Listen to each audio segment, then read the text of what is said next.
जो सुख धाम नाम बस रामा, जो संसार को आराम दे, जिसके नाम लेने से संसार को सुख मिले, ऐसे बड़े पुत्र का नाम क्या होना चाहिए? राम। क्या राम लेने से आराम मिलता है? अच्छा एक बार बोल के देखो आप सब लोग, आप राम बोलो राजा, सब लोग। इसमें बुराई की बात है और न मतलब हंसने वाली बात है। एक बार आप लेकर देखो कि राम कितना अच्छा शब्द है, राम।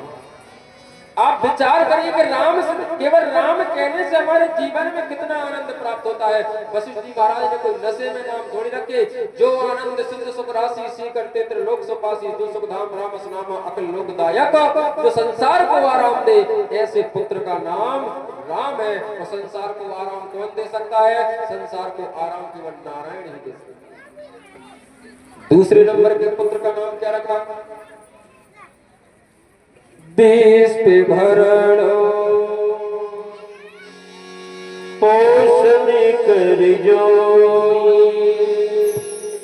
ताकर नाम भरत यश होई। देश भरने पोषण कर जोई, ताकर नाम भरत यश होई।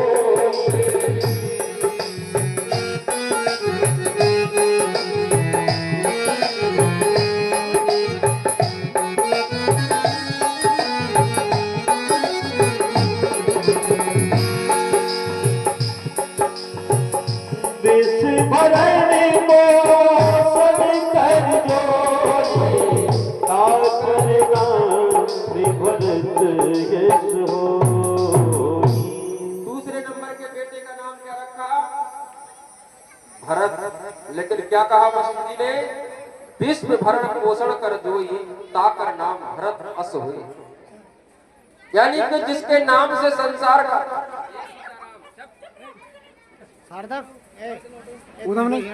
जो संसार, जिसके नाम लेने से संसार का भरण पोषण हो, उसका नाम क्या? भरत। तो संसार का भरण पोषण कौन कर सकते सज्जनों? इस संसार को हमें तुम्हें बनाया किसने? जल्दी आप लोग समझ लें। संसार को बनाया किसने है? ब्रह्मा ने। सृष्टि को बनाते कौन है सुनील जी? ब्रह्मा। और इस सृष्टि का पालन पोषण कौन करते हैं? भगवान विष्णु। सृष्टि का पालन भगवान विष्णु करते। वशिष्ठ जी क्या कह रहे हैं कि विश्व भरण पोषण कर जोई, ताकर नाम भरत अस हुई। जो संसार का पालन पोषण करे उसका नाम है भरत। तो भरत कोई साधारण अवतार नहीं थे, भरत साक्षात भगवान विष्णु के ही अवतार थे। और तीसरे नंबर के पुत्र का नाम क्या रखा? जाके सुमिरने तेरे पुनासा, नाम शत्रुहन वेद प्रकाशा। जाके सुमिरन तेरी पुनासा, नाम शत्रुहन वेद प्रकाशा।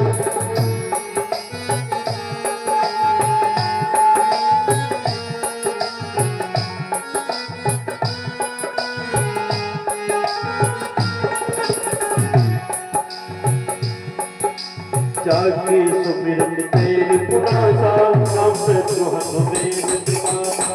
जाके सुमिरन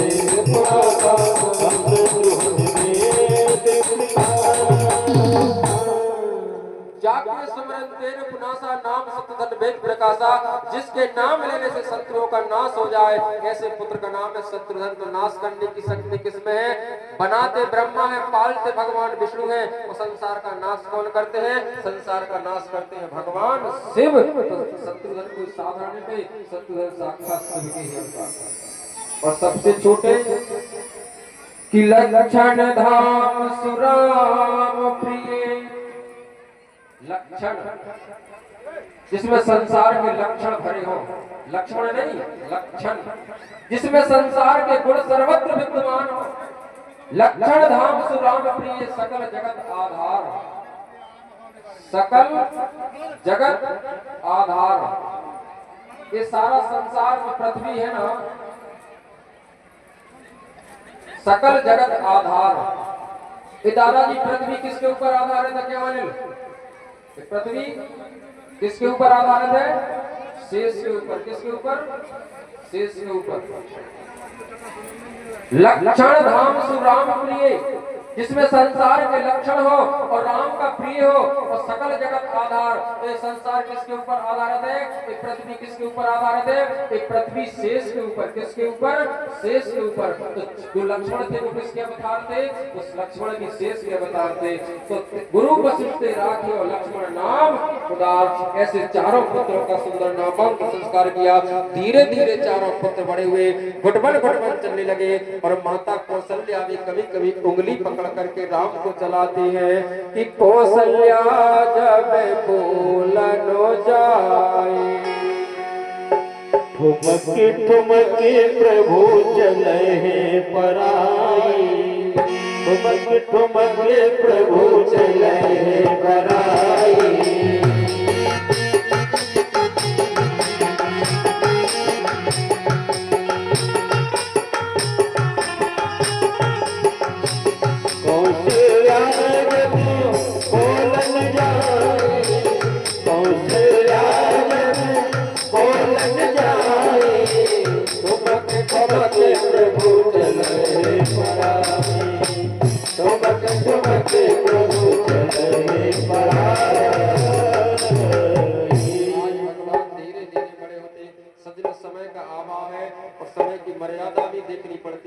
इसलिए सज्जनों भगवान धीरे धीरे धीरे बढ़े हुए, और प्रयास तो ऐसा था कि देखो जी अपने मुंह से तो नहीं कहना चाहिए कि हम अच्छा करते या बढ़िया करते, ये तो राम जी के हनुमान जी की इच्छा जैसे उनकी इच्छा, लेकिन फिर भी आप लोग तक जल्दी हलियो डलियो नहीं तो और थोड़ा सा आनंद, मतलब अगर तुम लोग हल्ले डुलने लगते हो हमें डर लगने लगता, पता नहीं तुम आपको गुस्सा तो नहीं आने लगेगा।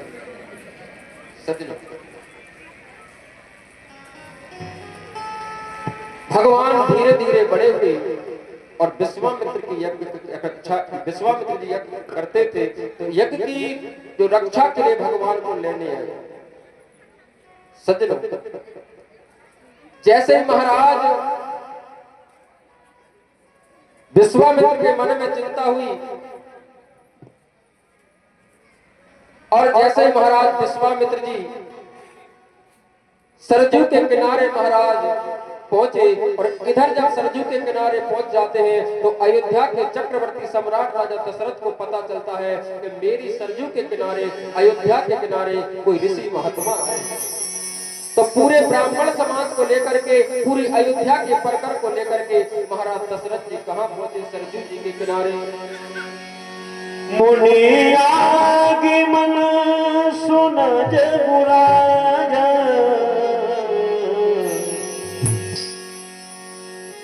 मिलन गयो ने विप्र समाजा, मिलन गयो ने विप्र समाजा। मुनि आगमन सुना जगुराजा, मिलन गयो ने विप्र समाजा। जैसे महाराज दशरथ जी के पता चला वो लेने गए, और महाराज विश्वामित्र को लेकर के आए और सिंहासन पर, जिस सिंहासन पर महाराज दशरथ जी स्वयं विराजमान होते थे, आज विश्वामित्र जी को बिठाया और चरण पखार कर कहा कि हे गुरुदेव, आप किस काम के लिए आए हो, जरा मुझे बताइए। तो महाराज दशरथ जी ने जब ऐसा कहा तो श्री विश्वामित्र जी ने क्या कहा कि असुर समोह सतावह मोहि, मैं जाचन यौन पितोहि, मैं जाचन यौन पितोहि।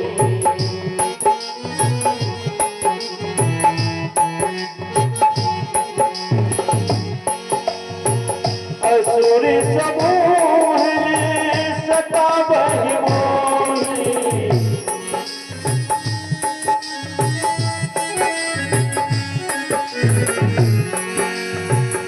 मैं नप तो।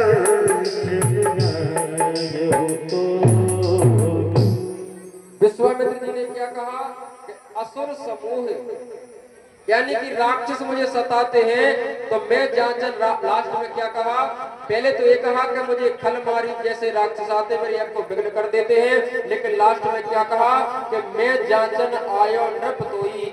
जांचने का मतलब क्या होता है, जांचने का मतलब होता है परीक्षा। तो क्या परीक्षा लेने आए थे विश्वामित्र जी, कहना चाहते थे मैं राजा दशरथ को देखने आया हूँ कि तुम्हारे सूर्य वंश में धर्म की प्रतिज्ञा के लिए ऐसे शिवी दधीच हरिश्चंद्र जैसे नरेश राजा हुए कि जिन्होंने अपनी सत्य प्रतिज्ञा के लिए सब कुछ त्याग दिया था, लेकिन धर्म पर आंच नहीं आने दी थी। मैं देखने आया हूँ कि वही ये सूर्य वंश है, इस सूर्य वंश में कहीं दाग तो नहीं लग गया। बोले गुरुदेव आप तो स्पष्ट कहिए क्या बात है। बोले मैं राम लक्ष्मण को लेने आया हूँ। जैसे राम लक्ष्मण का सज्जनों कहा तो महाराज दशरथ जी का हृदय कांप गया, और हृदय कांपा और महाराज दशरथ जी ने हाथ जोड़कर कहा कि गुरुदेव कि चौथे पन पाए सो तो चारी, विप्र वचन नहीं कहे विचारी,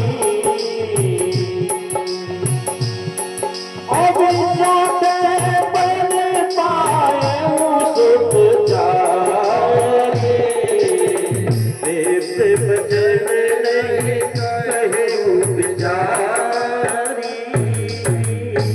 कहा गुरुदेव मैंने बुढ़ापे में 4 पुत्रों को पाया है, मेरे राम लक्ष्मण नैनों के तारे हैं, मैं राम लक्ष्मण को नहीं दे सकता हूँ। और सज्जनों दूसरे आगे चरण में महाराज दशरथ जी ने क्या कहा, जरा विचार करिए। महाराज दशरथ जी ने हाथ जोड़कर कहा कि गुरुदेव कि सब सुत मोहे प्राण की नाहि, राम देत नहीं बनत गुसाई, राम देत नहीं बनत गुसाई,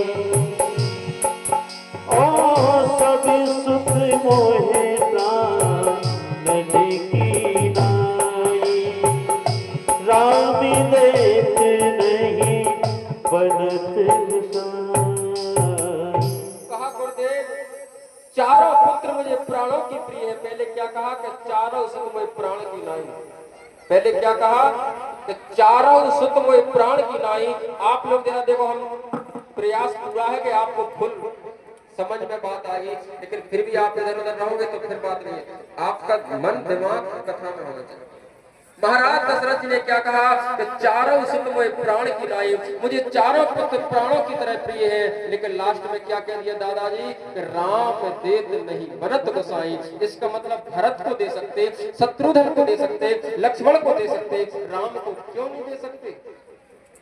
सज्जनों महाराज दशरथ जी ने कहा कि राम मेरा नहीं है, राम तो मेरे घर में धरोहर के रूप में, ये राम मेरा नहीं, राम तो मेरे घर में धरोहर के रूप में है। सज्जनों एक बड़ी सुंदर कथा है। जब महाराज दशरथ ने ये कहा कि राम मेरा नहीं तो राम फिर किसका है, बोले राम तो किसी दूसरे का है। बोले राम किसका है तो फिर। सज्जनों जिस समय महाराज दशरथ के घर में कोई संतान नहीं थी। देवासुर संग्राम चल रहा था, तो देवताओं के संग्राम में रक्षा करने के लिए महाराज दशरथ जी गए और महाराज देवताओं की तरफ से युद्ध लड़ रहे थे कि आकाश में विमान में बैठकर युद्ध लड़ रहे थे कि एक राक्षस ने बाण मारा कि महाराज दशरथ के सीने में लगा। जैसे ही महाराज दशरथ के सीने में बाण लगा कि महाराज दशरथ जी अपने विमान में से नीचे गिरे। जैसे विमान में से नीचे गिरे, बहुत आकाश में ऊपर विमान था, जटायु ने देखा कि अगर ये महाराज दशरथ जी गिर जाएंगे, पृथ्वी पर उनके प्राण निकल जाएंगे, तो बेचारा गीधराज जटायु आया और अपने पंखों के ऊपर महाराज दशरथ को लिटा लिया। जैसे ही महाराज दशरथ जी के लिए जटायु ने अपने पंखों पर लिटाया और जैसे पृथ्वी पर लिटा करके उस जटायु ने हवा की, कुछ देर के बाद में महाराज दशरथ जी की मूर्छा जागी। महाराज दशरथ जी होश में आए और जैसे होश में आए तो वह जटायु से मित्रता हुई और दशरथ जी ने कहा कि हे जटायु, तुमने मेरे प्राणों की रक्षा की, आप मेरे समय एक राजा हूं, आप जो चाहो सो मांग लो। जटायु ने कहा मुझे कुछ नहीं चाहिए। बोले जो चाहिए सो मांग लो, मैं देना चाहता हूँ। जटायु ने कहा मुझे कुछ नहीं चाहिए, लेकिन महाराज दशरथ ने कहा कि मैं एक राजा हूँ तो मेरा कर्तव्य है कि आप कुछ मांगिए, मैं देना चाहता हूँ। तो उस समय जटायु ने कहा था कि राजन, अगर कुछ देना चाहते हो तो एक चीज दे दो। बोले क्या? बोले आपका बड़ा बेटा मुझे दे दो। क्या कहा? कि आपका बड़ा पुत्र मुझे दे दो। जैसे ही कहा कि बड़ा पुत्र मुझे दे दो, तो उस समय महाराज दशरथ जी को क्या हुई थी कि एक बार भूपत मन माही भई गिलान मोर सुत नाही। उस समय उनके संतान नहीं थी। महाराज दशरथ के नेत्र में आंसू आए और जैसे ही आंसू आए तो महाराज दशरथ जी ने कहा कि जटायु, आपने वो चीज मांगी मेरे पास तो देने के लिए है नहीं। तो उस समय जटायु ने कहा था कि जब तुम्हारे घर में हो जाए तब दे देना, लेकिन भूल मत जाना। उस समय महाराज दशरथ जी ने क्या कहा था कि रघुकुल रीत सदा चली आई, प्राण जाए पर वचन न जाए। मैं वो सूर्यवंशी क्षत्रिय हूँ, चाहे मेरे प्राण तो चले जाए लेकिन मैं अपने वचनों को नहीं भूल सकता हूँ। आज महाराज दशरथ जी ने कहा विश्वामित्री से कि गुरुदेव, के राम तो मैंने पहले किसी को दान में दे दिया था, कि राम मैं दोबारा किसी दूसरे को दान में नहीं दे सकता हूँ। हम वो क्षत्रिय है जो एक बार चीज दान में दे देते हैं, वो दोबारा दान में फिर नहीं देते हैं। लेकिन वशिष्ठ जी ने समझाया, राम लक्ष्मण को वहां भेजा और जैसे राम लक्ष्मण को भेजा तो भगवान ने सबसे पहले किसका उद्धार किया कि एक ही बाण प्राण हरणीना। दीन जाने प्रभु निज पद दीना, दीन जाने प्रभु निज पद दीना। एक ही बाण प्राण हरणीना, दीन जाने प्रभु निज पद दीना। भगवान ने सबसे पहले किसका उद्धार किया? जैसे ताड़का भगवान को खाने के लिए आई, भगवान ने एक बाण चलाया, भगवान ने अपने धाम को भेज दिया और आगे चल करके भगवान राम जी ने श्री विश्वामित्र जी का यज्ञ संपन्न करवाया और खलमारीच को जो आए उनको भी राइट भगवान ने किया। आगे चल करके भगवान ने गौतम ऋषि की जो पत्नी थी अहिल्या का उद्धार किया और सदियों समय के अनुसार भगवान सीधे जनकपुर में पहुंचते हैं और जनकपुर में एक बड़ा सुंदर विशाल आयोजन चल रहा है। वो कौन सा आयोजन चल रहा है? तो जैसे एक बुंदेलखंड का सुंदर परंपरा गीत जो आपने सुना होगा, प्रबंध समय के अनुसार चल रहा है। तो वह महाराज दशरथ जी की क्या हो रहा है? अरे मिथिलापुर में होत स्वयंवर, मिथिलापुर में होत स्वयंवर, राजा जनक के मिथिलापुर में होत स्वयंवर, राजा जनक के धार आरी एरी। मिथिलापुर में होत स्वयंवर, राजा जनक के धार आरी एरी। मिथिलापुर में होत स्वयंवर, राजा जनक के धार आरी एरी।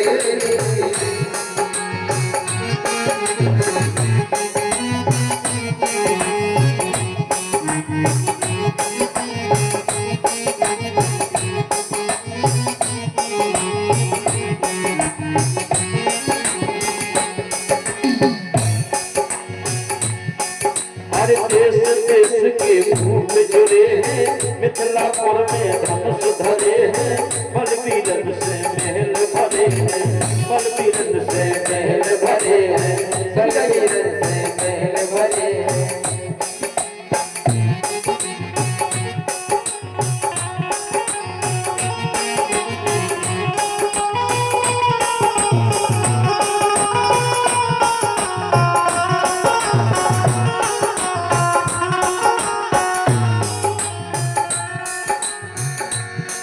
अरे होवे वीर अगर यद में तो, होवे वीर अगर यद में तो, सब धनुआ को छोड़ो हरि देवी।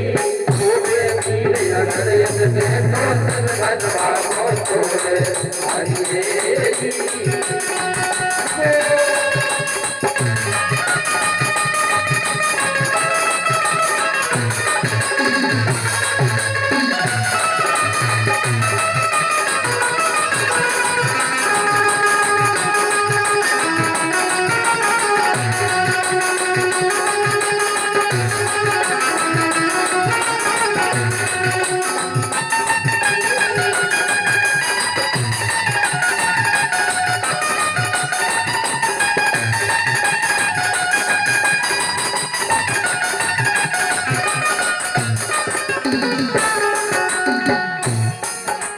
मिथिलापुर में होत स्वयंवर राजा जनक के द्वारे हरि मिथिलापुर में होत स्वयंवर राजा जनक के द्वारे हरि।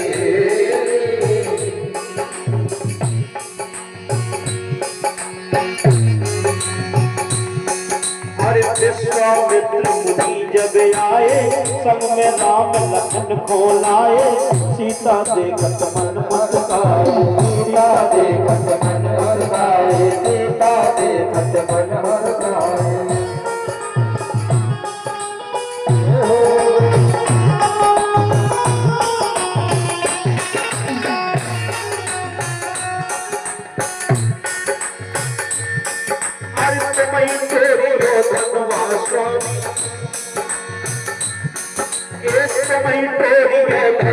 स्वामी बनियो प्रीतम बोले हरि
हर गुरु को मन में धर के ध्यान, मन में धर के ध्यान, एक गुरु को मन में धर के ध्यान, धर्म दोहे धीरे सांस, राखी मिथिलापुर को मान, राखी मिथिलापुर को मान, राखी मिथिलापुर को मान। एक गुरु को मन में धर के ध्यान, और धनवा दोहे धीरे तान, राखी मिथिलापुर को मान, राखी मिथिलापुर को मान, राखी मिथिलापुर को मान। अरे श्री राम ने जनकपुरी में, श्री राम ने जनकपुरी में शिव धनवा को डाले हरि तेरी। श्री राम ने जनकपुरी में शिव धनवा को डाले हरि तेरी। श्री राम ने जनकपुरी में शिव धनवा को डाले हरि तेरी। श्री राम ने जनकपुरी में शिव धनवा को डाले हरि तेरी।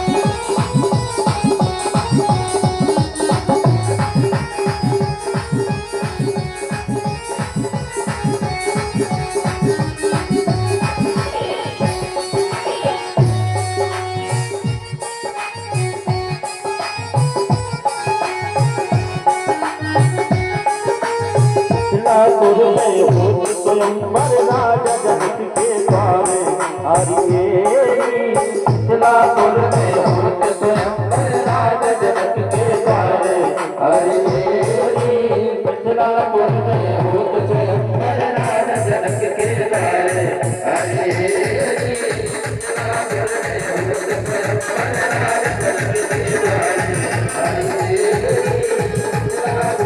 होत स्वयंवर राजा जनक के द्वारे हरिकेरी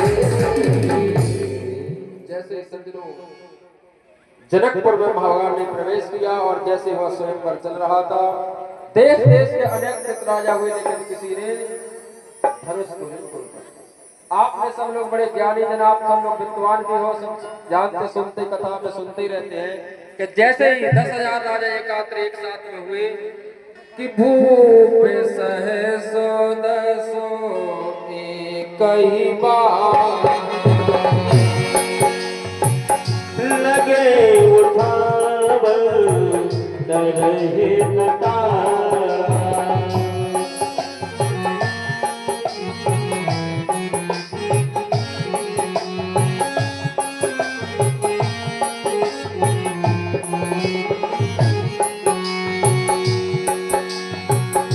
भूपे सहित दसो एक ही बारा भूपे सहित एक ही बारा लगे उठावल तरहे नटारा लगे उठावल तरहे नटारा। अनेक अनेक राजा एकात्र हुए, 10,000 राजा लगे, लेकिन किसी ने धनुष को नहीं उठा पाया। सज्जनों समय बड़ा अपने पास कम है, लेकिन फिर भी आप लोग बड़े अच्छे और विचार वाले व्यक्ति तब तो इतने प्रेम से इस बात को श्रवण कर ही रहे हैं। लेकिन जैसे सज्जनों विश्वामित्र जी ने इशारा किया और अनेक अनेक राजा, लेकिन किसी ने धनुष को नहीं तोड़ पाया। जैसे ही विश्वामित्र जी ने इशारा किया तो भगवान श्री राम ने क्या काम किया कि अपने गुरु को प्रणाम किया। गुरु ही प्रणाम मन ही मन कीना, अपने कुल देवी देवता माता पिता को प्रणाम किया। और जैसे ही प्रभु राम उठे और उस रंग मंच के पास में पहुंचे और प्रभु श्री राम ने क्या किया दादा कि तेई क्षण राम मातु धन थोड़ा, तेई क्षण राम मातु धन